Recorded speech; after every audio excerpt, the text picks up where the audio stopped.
Bonjour à tous. Donc aujourd'hui on retrouve Laurence qui est acupunctrice. Bonjour Laurence. Bonjour, bon matin. Bon matin. Tu nous accueilles chez toi au milieu des Oui, plantes. Ça c'est magnifique. Super. merci Je te laisse te décrire, de me te présenter. présenter. Merci. Oui, je suis Laurence Fleury, j'habite à Bromont, puis je travaille maintenant dans ma maison. Donc, ça me permet d'accueillir les gens dans mon environnement, dans une ambiance qui est plus détendue, chaleureuse, puis qui me permet en fait de créer, je trouve, un sentiment d'échange, puis un sentiment d'accueil. Puis, ça permet de nourrir un esprit de confiance euh, assez rapidement, j'aime ça. C'est parfait. Ouais. C'est vraiment parfait. Mon cours d'acupuncture, j'ai gradué il y a déjà 4 ans. Puis, je travaille depuis ce temps-là en acupuncture, mais c'est en fait une porte ouverte pour découvrir ce que les gens amènent comme bagage, avec quoi ils rentrent dans le bureau, puis avec quoi on travaille. Ça dépend principalement de la personne qui arrive. Donc, l'acupuncture, c'est mon outil premier, c'est avec quoi je travaille, mais il y a aussi tous les autres outils que j'ai pu acquérir dans d'autres contextes qui sont toujours utiles, en fait, quand on rencontre quelqu'un. Donc, c'est en premier lieu une rencontre euh, humain à humain, puis pour moi d'évaluer ce dont la personne a besoin, ses objectifs, mais ce dont elle a besoin pour avancer, puis aller mieux. Donc, souvent, le prétexte de base, c'est un prétexte physique. Souvent les douleurs, principalement les douleurs, les allergies, des choses que les gens connaissent, que l'acupuncture peut traiter. Puis moi, je vois ça comme une porte ouverte. Donc, une fois que la porte est ouverte, on discute de toutes sortes de choses, puis ça vient aussi intégrer euh, les problématiques physiques. Ça vient souvent s'intégrer sur d'autres thèmes, santé mentale, euh, vie émotive, spirituelle des gens, dépendamment de ce qu'ils viennent chercher, ce qu'ils ont envie de partager, la zone où ils sont prêts à aller aussi. Bien sûr. Donc on y va avec chaque personne, mais c'est très difficile de traiter juste le corps parce que tout est rattaché ensemble pour moi. Donc j'essaie le plus possible de rattacher tous les morceaux. Oui, c'est ce qu'il faut. Quand tu disais une personne qui vient, tu essayes de voir les portes ouvertes. Est-ce que tu discutes beaucoup avec la personne? Est-ce que vraiment tu essayes d'analyser déjà dès le premier rendez-vous? En général, c'est au premier rendez-vous qu'on discute le plus. Ok. Après, est-ce qu'on parle beaucoup? Ça dépend des gens. Ça dépend des gens. Il y en a qui, après 2 phrases, ils ont fait le tour. Donc, on s'installe, on y va. Puis moi, je respecte ça. Ça fait partie de la personnalité, ça fait partie du contact, de l'échange aussi. La confiance doit s'installer. Il y en a pour qui c'est plus rapide. Il y en a qui veulent le résultat physique concret pour savoir s'ils font confiance. Il y en a d'autres qui ont besoin de s'approprier l'espace puis l'interaction en jasant puis en rencontrant le thérapeute pour avoir cette confiance-là. Donc, moi, j'y vais avec ce dont la personne a besoin. On discute des thèmes que les gens ont envie de discuter. Donc, il y a des gens qui arrivent avec très peu d'antécédents. On parle de 2, 3 sujets principaux, on est lancé. Puis il y en a d'autres qui arrivent avec un énorme bagage euh, psycho-émotionnel ou physique aussi. Soit beaucoup de médication, des sportifs qui ont énormément de traumas physiques ou des accidents de voiture, des commotions cérébrales. Alors les gens, il y a des gens qui arrivent avec un plus gros bagage. On prend le temps d'aller discuter de ça, puis de voir ce qui sort de ces expériences-là. Puis c'est là où le lien entre la douleur, la problématique physique, vient se rattacher avec comment les gens vivent avec la douleur. Comment tu vis avec une douleur chronique, comment tu vis avec une douleur aiguë, comment tu vis avec des allergies. Alors, il y a l'allergie en elle-même, il y a la douleur chronique ou aiguë en elle-même, mais il y a aussi le comment tu le vis émotivement. Qu'est-ce que ça change dans le rythme de ta journée, dans ce que tu es capable de faire, dans l'interaction avec les autres, etc. Donc, c'est là où je trouve que le pont se fait assez facilement entre l'état. Quand on dit psycho-émotionnel, ça a l'air très intense, alors que dans les faits, c'est plus qu'est-ce qui se passe concrètement, puis qu'est-ce que ça te fait vivre, tout simplement. Ok, donc vraiment tout est relié. Tu peux aussi soigner quelque chose de physique pour toucher aussi l'émotionnel. Ouais. On Ouais. peut utiliser le corps pour soigner le corps lui-même et accompagner des états mentaux ou émotionnels pour l'aider à débloquer des dynamiques, des patterns mentaux ou émotionnels. Mais on peut aussi utiliser tout le côté euh, émotif puis psychologique pour aider le corps à guérir. Quand la personne n'est pas prête mentalement à, d'une certaine manière, rentrer dans un cycle de douleur, puis de je suis pas capable de guérir, je vais jamais guérir, je vais jamais sortir de ça, c'est la loupe mentale qui embarque à ce moment-là. Bien Donc, sûr. travailler sur cette loupe mentale-là, ça va aider le corps en effet, guérir beaucoup plus vite puis beaucoup plus efficacement. Donc, dans des cas comme ça, dans les cas de douleur chronique, des gros traumatismes, des gros accidents où il y a une composante de peur ou d'insécurité qui vient avec ça, c'est vraiment pertinent. C'est presque impossible pour moi de ne pas travailler les deux en même temps. Pour s'assurer de la santé physique et mentale de la personne, puis qu'un ne nuise pas à l'autre. Oui, bien sûr. Ouais. Donc c'est ça où tu touches tout au final. Tu peux toucher le mental, tu peux toucher l'émotionnel, tu peux toucher le physique. Il y a aussi des gens qui viennent pour des problématiques spécifiquement psycho-émotionnelles.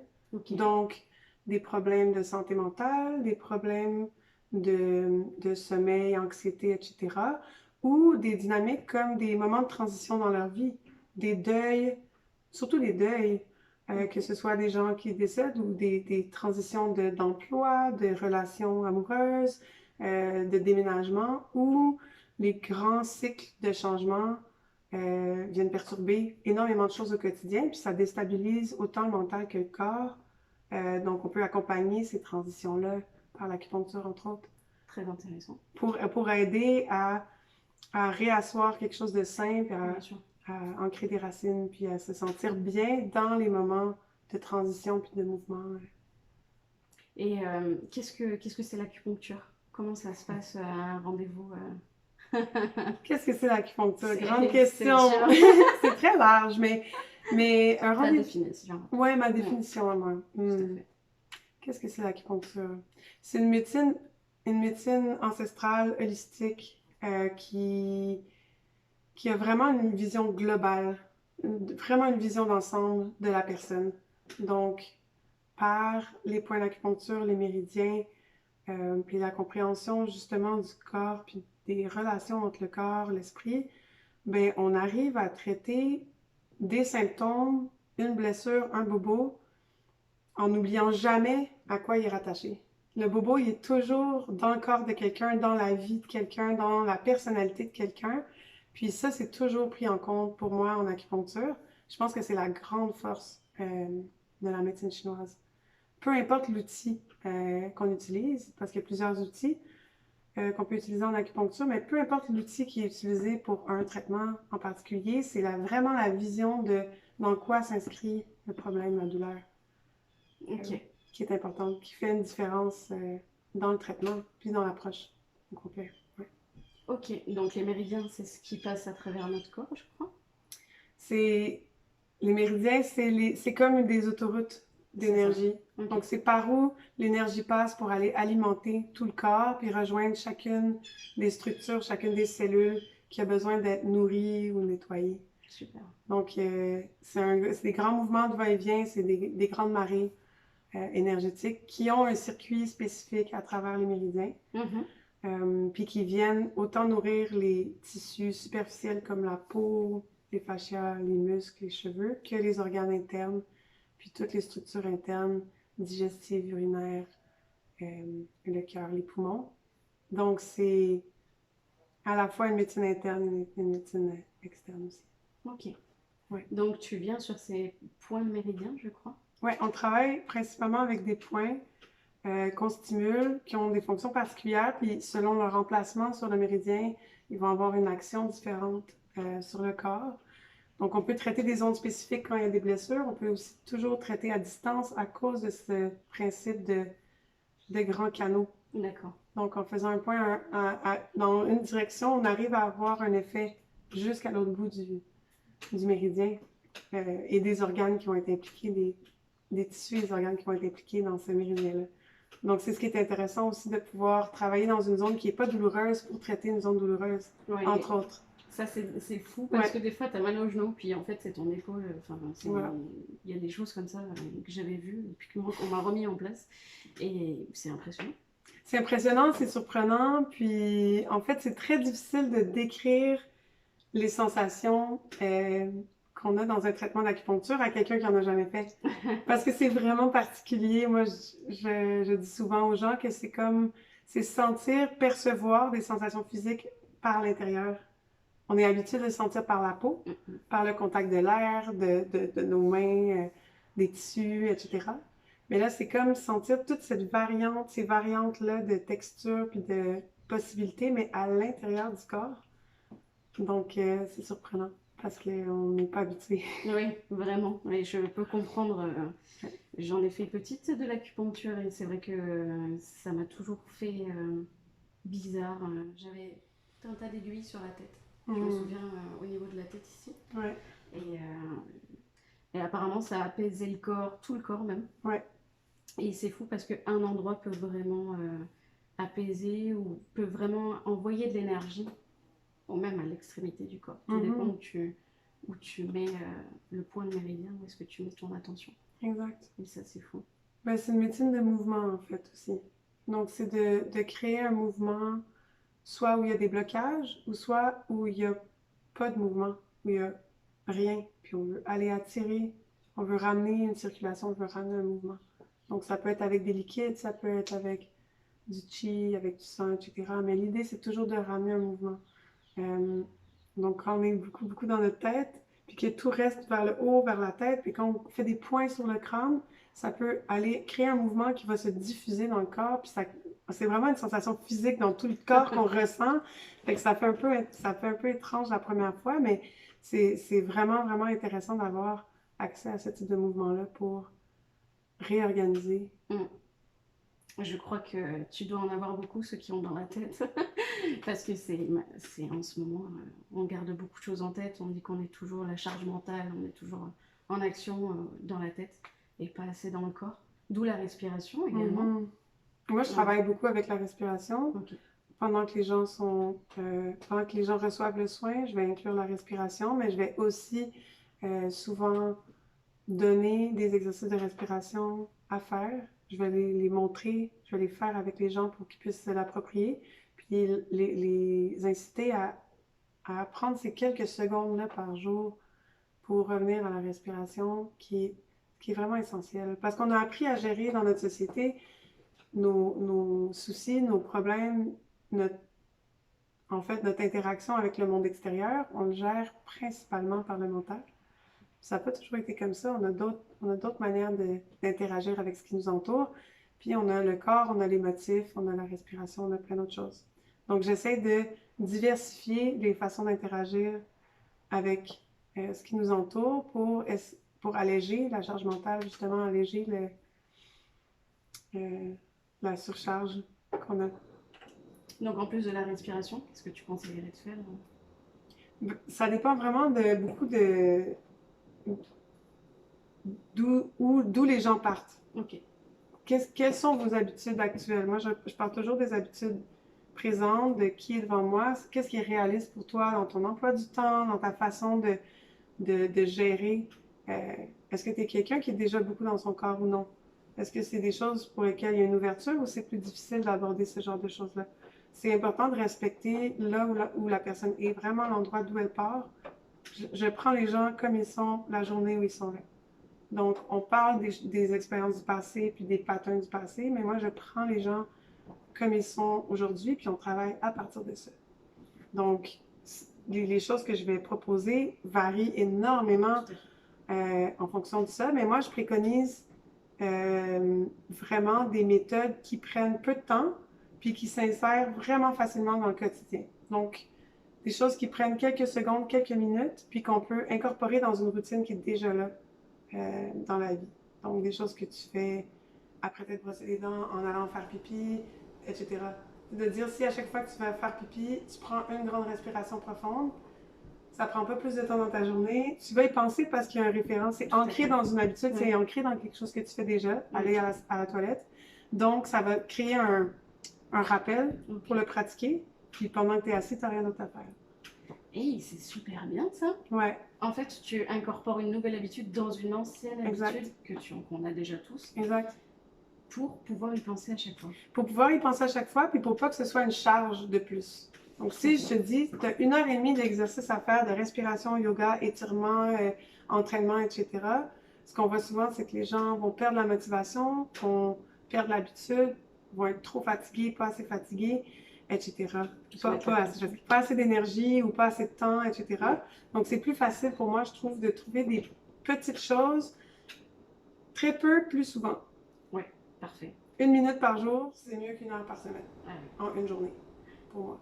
Donc, j'essaie de trouver des petites choses comme ça qui ramènent la conscience des gens dans ce qu'ils font. Donc, au lieu d'aller à la toilette et prendre ton téléphone, tu vas à la toilette, tu respires 1, 2, 3 respirations, puis quand tu es terminé, tu t'en vas. Mais c'est 3 respirations où tu as été dans ton corps, tu as été dans le moment, puis tu as pu réellement te reposer. Ouais. C'est 3 respirations de repos très efficaces. Donc, ensuite, tu redémarres ensuite après mieux, tu sors de là. Ça change. Il y a des gens qui voient la différence tout de suite et disent ah ok, mais des fois c'est même pas nécessairement parce que c'est des petites actions, c'est pas une action qui va être nécessairement très visible directement, mais c'est à la fin de la semaine ou après quelques jours où tu te dis ah on dirait que j'ai eu plus de patience avec mes collègues, on dirait que j'ai eu plus de facilité à décrocher à la fin de ma journée, puis à passer à l'étape de relaxation dans la soirée ou à passer à la prochaine étape des tâches que j'ai à faire ou de revoir les enfants, etc. Donc ça donne des fois juste une petite réserve d'énergie de plus, puis ça ramène la conscience dans les gestes quotidiens. C'est une super bonne idée, j'adore. Ouais. Je pense que je vais penser à toi du coup maintenant. À chaque fois, je vais faire quelque chose. Hop, respiration. Ou quand tu laves la vaisselle, tu sais. Oui, tu laves la vaisselle, puis tu t'ancres tes 2 pieds dans le sol, puis tu trouves une posture pour le dos qui est confortable, puis tu laves ta vaisselle en pensant à tes pieds, tu sais. Oui, c'est ça. Pas en y pensant avec ton cerveau, je pense à mes pieds, mais en étant consciente du contact de tes pieds avec le sol. Donc ton attention est mise dans la plante de tes pieds pendant que tu fais la vaisselle. Donc c'est pas quelque chose que tu as incorporé ailleurs dans ta vie. Tu n'as pas à trouver du temps pour ça. C'est quelque chose que tu vas faire de toute manière chaque jour. C'est ça. Donc, c'est plein de choses. Moi, j'utilise beaucoup ces tactiques-là. Je trouve que c'est plus de chances que les gens les fassent à long terme. Bien sûr. Puis qu'ils voient des bénéfices à long terme. Ça évite la pression de se dire, mon Dieu, il faut que je fasse ça dans ma journée. Puis si tu le fais pas aussi, tu n'as pas la culpabilité aussi grande. T'as pas la culpabilité, puis t'as pas la pression de le faire. Tu dois rien à personne. Il y a personne qui va venir vérifier si tu as pensé à tes pieds en faisant la vaisselle. C'est vraiment pour toi. Moi, je le donne, puis je dis c'est pour toi. Je te donne ça, c'est à toi de le faire si ça te parle. Puis ça, c'est tout dans l'optique qui est vraiment primordiale pour moi, de ramener les gens à l'autonomie du corps et de l'esprit. L'autonomie physique et mentale, émotionnelle. Que les gens soient bien dans leur intégrité, avec qui ils sont, comme ils sont, dans leur vie à eux, dans leur corps à eux, mais en étant bien, puis en étant autonome. Donc, en n'ayant pas besoin à long terme d'avoir des béquilles infinies, de médication, de suivi, Un bon exemple de ça, c'est si tu as besoin d'avoir un coach d'entraînement pour faire de l'exercice physique à chaque fois, puis que dès que la personne n'est pas là pour t'encadrer, tu le fais pas, ça donne une idée du fait que le plan d'entraînement que tu as n'est pas adapté à ce que toi, tu es prêt à faire toi-même.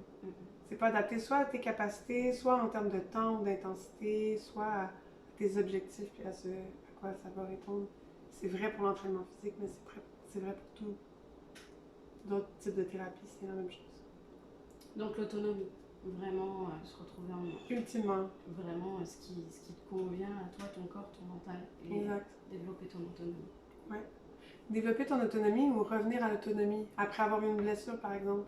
Donc c'est vraiment absolument génial de demander de l'aide. Il faut demander de l'aide. Ça prend des béquilles, ça prend des gens qui viennent nous nourrir puis nous aider à avancer. Quand nous on est bloqué ou on n'a pas les outils nécessaires pour avancer, c'est essentiel. On a besoin de ça. Cependant, moi, ce qui est important pour moi, c'est toujours de m'assurer qu'il y a un gain qui ramène la personne vers justement sa propre prise en charge de sa santé en général. Donc, une fois que la blessure est prise en charge, qu'il n'y a plus de douleur, qu'il y a une masse musculaire qui est revenue autour, etc., c'est comment s'assurer que la personne garde la stabilité, les bonnes habitudes, puis puisse continuer à aller le mieux possible de manière autonome. Donc, toi, tu es un tremplin On vient te voir parce qu'on a besoin d'aide. Exactement. En fonction de la personne, de son histoire, de ses expériences, de ses habitudes, tu donnes juste des clés. Tu l'aides aussi à aller mieux. On travaille physiquement dans le corps. Exact. Je travaille en massage manuel, je travaille avec des ventouses, squashers, toutes sortes d'outils, des aiguilles évidemment. On travaille dans le corps, définitivement. On travaille aussi à accompagner vers... Mais en fait, c'est une transition. C'est l'accompagnement d'un état à l'autre. Donc, c'est prendre en charge une problématique qui est là en ce moment, aujourd'hui, mais aussi préparer ce qui va s'en venir après. Comment ça va suivre, puis comment faire en sorte que le travail qu'on fait ensemble concrètement aujourd'hui va tenir le plus longtemps possible, le plus efficacement possible pour la personne. Puis je pense que pour moi, ça devrait toujours être ça, une prise en charge de santé. La santé, à la base, notre corps, c'est déjà tout faire. C'est comment gérer ce qu'il y a à faire. Donc, certaines personnes vont avoir besoin d'un accompagnement court, 1, 2, 3 séances, quelques semaines, quelques mois. D'autres gens vont avoir besoin d'un accompagnement beaucoup plus long, puis c'est correct. C'est pas une question de temps. C'est une question d'optique globale. Donc, l'autonomie, c'est pas l'autonomie dans 2 semaines, tout dépendant de qui se présente puis avec quoi les gens se présentent. Donc là-dessus non plus, il n'y a pas de jugement, il n'y a pas de pression. Mais c'est une idée que moi, je garde toujours en tête puis qui est importante pour moi. Ouais. Donc, tu fais des suivis de temps en temps? Ouais. Tu as des suivis? Je fais des suivis aussi longtemps que les gens ont besoin pour leurs problèmes. Il y a des gens qui auront besoin d'un suivi probablement à très long terme. Mais dans ce temps-là, l'idée que moi j'ai, c'est de créer un suivi qui est plus espacé, mais qui est régulier, puis qui va durer sur plusieurs mois, plusieurs années au besoin. Mais de voir quand même comment la personne arrive à vivre elle-même sans avoir un traitement à chaque semaine ou 2 fois par semaine pour régler son problème. Fait que je fais un suivi pendant un bout de temps, ensuite les gens vont bien, puis ils reviennent me voir quand il y a quelque chose ou quand ils ont besoin d'aide pour des transitions, en fait. C'est parfait. Ouais. Est-ce que tu penses qu'il faut toujours attendre quelque chose, une transition, une blessure pour venir te voir ou voir une acupunctrice, ou on peut venir juste en prévention? Les gens qui viennent en prévention, en général, c'est des gens qui ont déjà reçu de l'acupuncture. Okay. Donc, ça va être des gens qui vont, premièrement, savoir comment ça fonctionne, savoir comment ils ont été aidés par l'acupuncture, puis qui ont aussi une certaine connaissance de leur propre cycle dans leur vie. C'est-à-dire, ils sentent que, mettons, la dépression saisonnière s'en vient, donc ils vont venir en prévention avant pour soutenir le corps et l'esprit pour traverser une période qu'ils savent qui pour eux est plus difficile. Donc, dans ce cas-là, c'est de la prévention absolument, mais ça prend quand même un minimum de connaissance de soi, puis de connaissance de ce que l'acupuncture peut faire. La plupart du temps, on vient pour un problème qui est déjà là, ou une problématique ou une situation, ou un défi qui est déjà présent. C'est souvent la porte d'entrée pour tout, en fait. On prend soin de nous quand on a besoin d'aide. Même si au final on a des clés et on met des choses en place avant pour être en santé le plus longtemps possible. Exactement. Souvent, on prend conscience de notre santé au moment où elle commence à affaiblir ou elle commence à être mise à mal. Ou on en prend soin tout seul quand ça va bien. Puis quand on commence à se sentir déséquilibré ou pas en santé ou que ça dérape d'une manière ou d'une autre, là on va chercher de l'aide.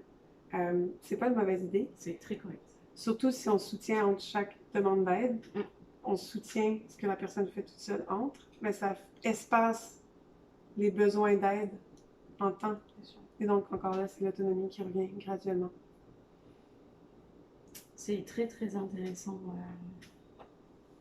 Combien de temps ça dure une séance d'acupuncture à peu près? Ça dépend des thérapeutes. Okay. Moi, j'aime les séances d'1 heure parce que ça laisse le temps aux gens de se déposer, d'arriver avec leur bagage de la journée, souvent, du moment. Puis, ça me permet de faire plus qu'une manipulation si j'ai à le faire.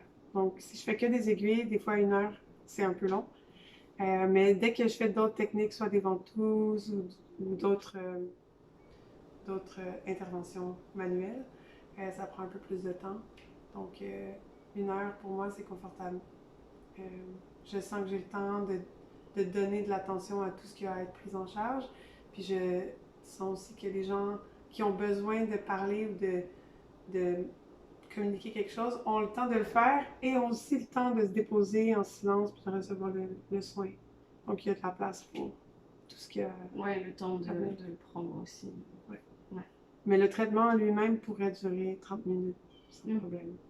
Oui, c'est un confort d'aller en 1 heure, Ouais. vraiment, que ce soit pour toi, mais pour le patient aussi. Ouais. Mais c'est une formule qui me convient, moi. Mm, Donc parce que je prends 1 heure, je remplis cette heure-là. Ouais. Je pourrais dire que je prends une demi-heure, puis j'arriverai à faire tout ce que j'ai à faire en une demi-heure. Mais c'est une question, moi, c'est la façon que j'aime accueillir, c'est un rythme qui est propre à moi. Puis que les gens qui reviennent ben, aiment ce rythme-là parce que ça leur convient. Bien sûr. Donc voilà. C'est vraiment très intéressant. Je vois que tu as des du matériel un peu, tes outils, comme tu les appelles. Oui, Qu'est-ce que c'est? Parce que moi, je connais pas du tout ça. génial. Ben, je vais te montrer les 2 outils que personnellement j'utilise le plus. Alors, c'est la ventouse qui est ici en silicone. Il y en a en verre aussi qu'on peut utiliser. Il y a différentes grosseurs pour les différentes zones du corps, dépendant de la grosseur de la structure qu'on traite. Ok. Celles-là, je les utilise beaucoup pour le dos. Euh, Puis, ça permet de créer une succion qui fait décoller euh, les différentes couches de tissu, puis qui ramène la circulation, entre autres au niveau des liquides, puis une certaine fluidité, puis mobilité au niveau des fascias et des tissus. Donc, quand il y a des grandes zones de tension, ça permet de ramener comme une belle souplesse, puis de créer une forme de massage en fait aussi. Ça crée un peu la sensation d'un massage, et ça décolle différentes couches de tissu. Donc, c'est super intéressant à utiliser. J'utilise régulièrement, là, presque chaque traitement. Super. Est-ce Les que je peux? ventouses. Oui. Je crois qu'on va voir. Là. Donc c'est en silicone. Ouais. Et donc c'est ça qui fait la succion. Ouais. Donc, en créant Super. une pression, ça vient créer la succion. On voit des fois des athlètes avec des ronds Ouais. rouges ou mauves dans le dos. Exact. Ça, c'est des ventouses qui ont créé ça. C'est des ventouses qui ont été fixes. Donc, on a placé un endroit puis qu'on a laissé agir pendant plusieurs minutes, en général une vingtaine de minutes. Donc ça crée des marques assez visibles puis caractéristiques de la ventouse. Moi, j'ai plus tendance à faire des ventouses qu'on glisse. Donc, une fois la succion mise, je vais la glisser sur les différentes structures. Donc, ça fait beaucoup moins de marques. Ouais. Puis, ça a d'autres propriétés qui sont juste différentes, en fait. C'est deux applications différentes qui sont tout aussi valables l'une que l'autre. Moi, j'ai plus tendance à utiliser les ventouses glissées. Puis, je voulais aussi te montrer mon autre outil préféré, Qu'est-ce que c'est ça? qui est un gua sha, une pierre de gua sha, qui permet de travailler des zones des fois un peu plus douloureuses. Donc, exemple, la plante des pieds. Moi, je travaille beaucoup avec le gua sha à la plante des pieds, soit pour les fasciites plantaires ou juste pour faire un peu de la réflexologie ou détendre des structures. Mais on peut l'utiliser en fait partout sur le corps. Puis, avec un petit mouvement qui ressemble un peu à du grattage. Donc, encore une fois, on est beaucoup dans ramener de la circulation, ramener de l'énergie dans les membres, dans les méridiens. Tous les outils qu'on utilise en acupuncture ont ça comme objectif. Donc, différents outils pour différents contextes, différents corps, mais l'idée est pas mal toujours la même. De défaire des blocages, de ramener une circulation saine dans les membres, dans les structures, puis les tissus qui sont dans le corps.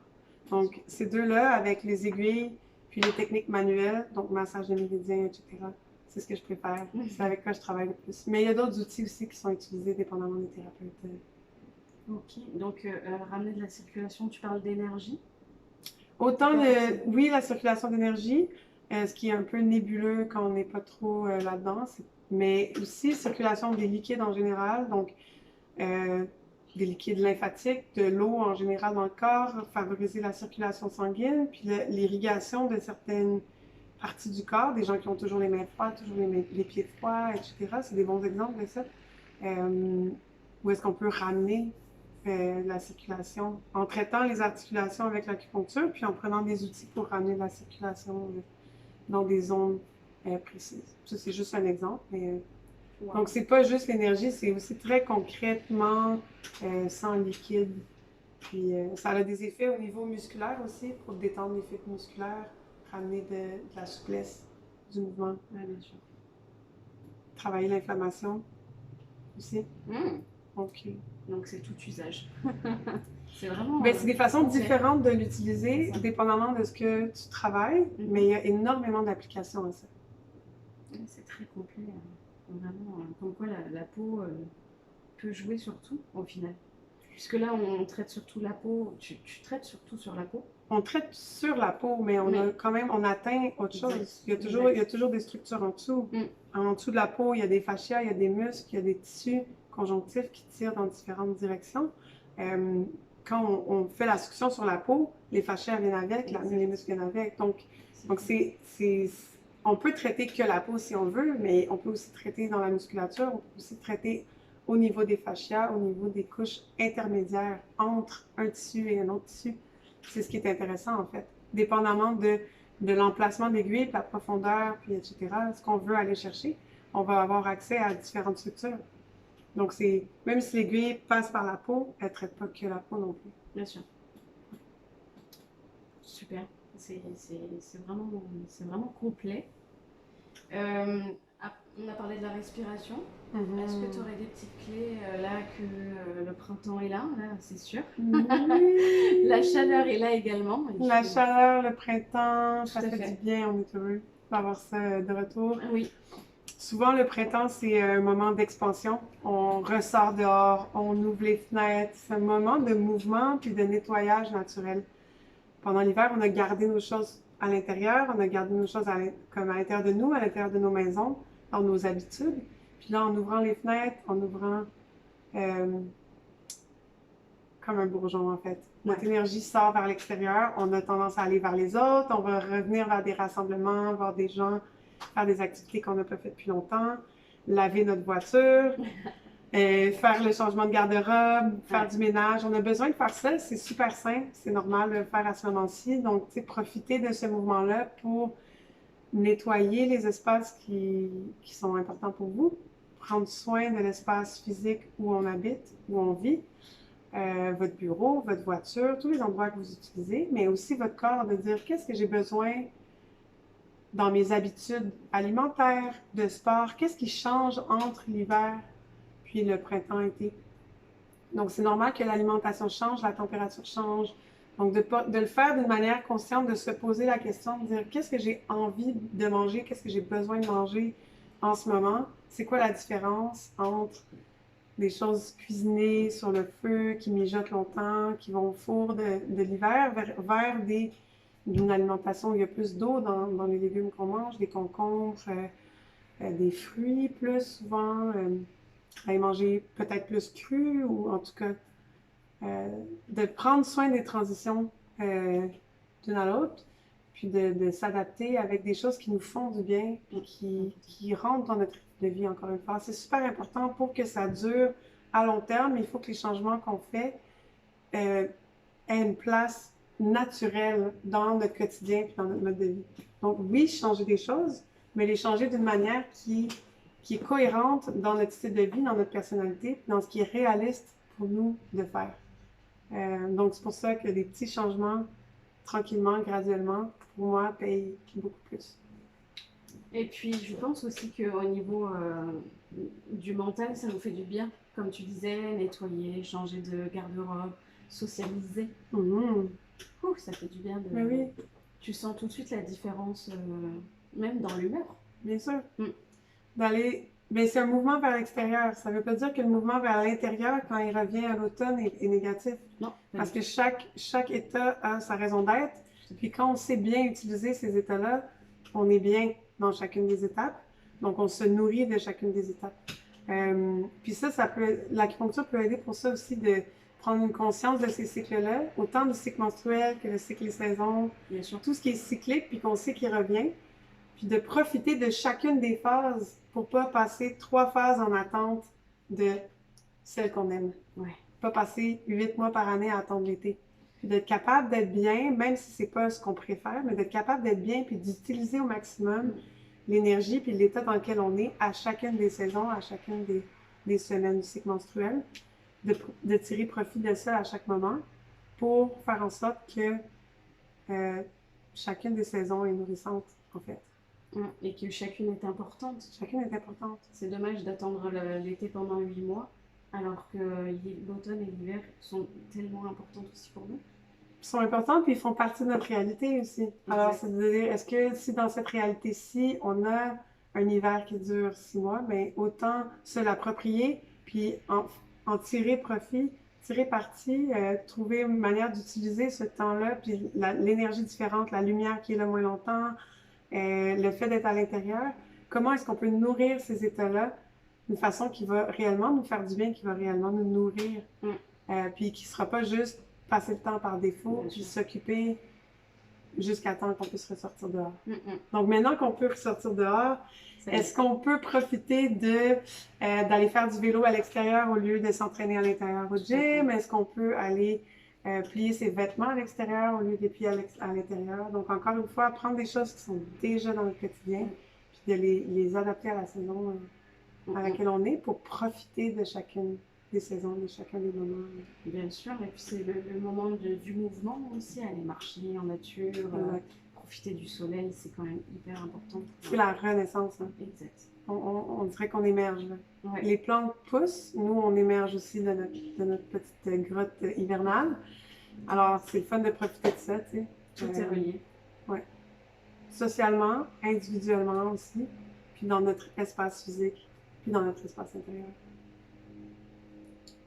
Super, c'est très très très intéressant. On voit en tout cas que tu es passionnée de ça, on voit que c'est pas juste un métier, on voit que c'est une façon de vivre aussi, une façon d'être, et ça se transmet bien. Ça me fait plaisir. Super, est-ce que tu as un petit mot de la fin? Un petit mot de la fin, ben merci de me rencontrer, on a eu un super bel premier bel échange ensemble, puis ça me fait plaisir qu'on puisse se rencontrer en vrai maintenant. Parler des choses qu'on aime. C'est vrai. Puis ça me fera plaisir de revenir aussi sur des sujets spécifiques, s'il y a des questions qui arrivent ou s'il y a des thèmes que tu veux aborder, soit justement peut-être par saison ou des choses comme ça. Moi, je suis super ouverte à discuter, à remettre en contexte la médecine chinoise, puis cette pensée, cette vision-là, dans le quotidien actuel en Amérique du Nord, au Québec. Et comment on prend ces savoirs-là qui sont ancestraux, qui ont des milliers d'années, puis qui ont une sagesse incroyable. C'est énormément de gens qui ont réfléchi avec cette organisation de la pensée. Énormément de gens ont réfléchi, ont nourri cette médecine-là pendant tellement longtemps. Donc, comment est-ce que nous, on peut l'intégrer, puis se l'approprier au quotidien pour être le plus en santé possible. Oui. Donc, ça me fait plaisir de revenir sur des sujets, des thèmes. Avec grand plaisir.